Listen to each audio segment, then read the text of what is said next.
It is Wednesday, the 21st day of December, 2011. Our nation and the rest of the world, from China to England, from Russia to Mexico, is being imploded by design and brought to its knees through controlled depression. We have this from the IMF and World Bank documents, BBC 2002, their plan, and they are now carrying it out. Massive new banker bailouts, which is really just direct taxation over the population to the big 6 mega banks. Much of it U.S. taxpayer money has now been announced in Europe. Last year at Davos, they wanted $100 trillion in new taxpayer money. The power to tax is the power to destroy. The globalists want to shut down all of their competition. The worst of the worst have competed to get control of society. They engage in high-tech propaganda to manipulate and befuddle and bamboozle the dumbstruck population. We are here to shake people out of their morass, out of their dazed existence, to become actual actors in the game of life, to be on the field, not mindless, programmable spectators, nothing but virtual biological androids. I knew this would come. I knew that Louisiana and surrounding areas were a beta test. I knew at the time they were going door-to-door confiscating guns in the high and dry areas and killing U.S. citizens. It was all a big exercise in martial law and media control. The government cut the police lines. Sheriffs and others went public. They jammed police communications as the storm hit so they could claim that the police stood down and set a pretext for FBI leading regular Army, big Army, National Guard, and military police and SWAT teams from around the country. You saw that happen almost 6 years ago.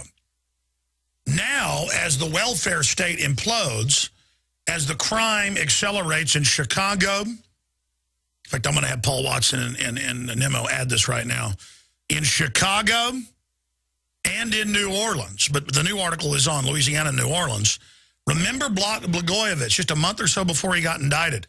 You can pull this up. It was in the Associated Press and the audio of it, and said, we want National Guard and regular Army doing door-to-door gun sweeps. And they've actually had them now in Chicago quietly. So we should, by the way, add that caveat to this to show folks that it is a Democratic Party, but Bush did it as well, operation where they've got state reps on TV saying, we want troops on the streets to stop the guns and the drugs. The guns the government ships in and the drugs the government ships in.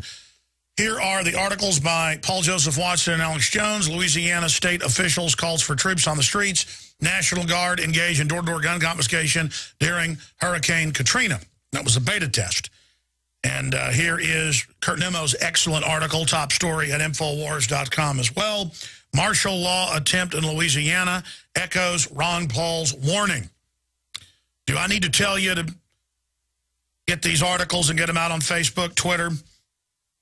YouTube's got social network systems as well. Do I need to tell you to do that?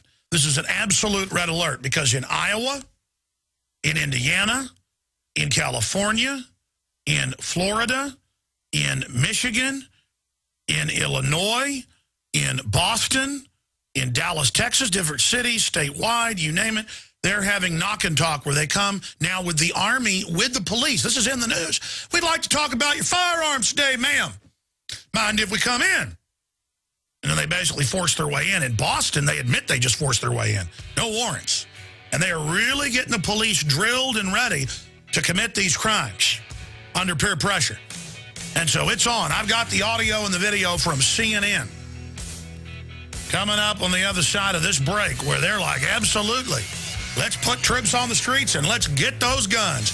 That's how you fight crime. The war on drugs is not going to be the war on your guns. And the same people ship both in to the criminals. Do you understand how dark it is? How far down the line we are? How late it is?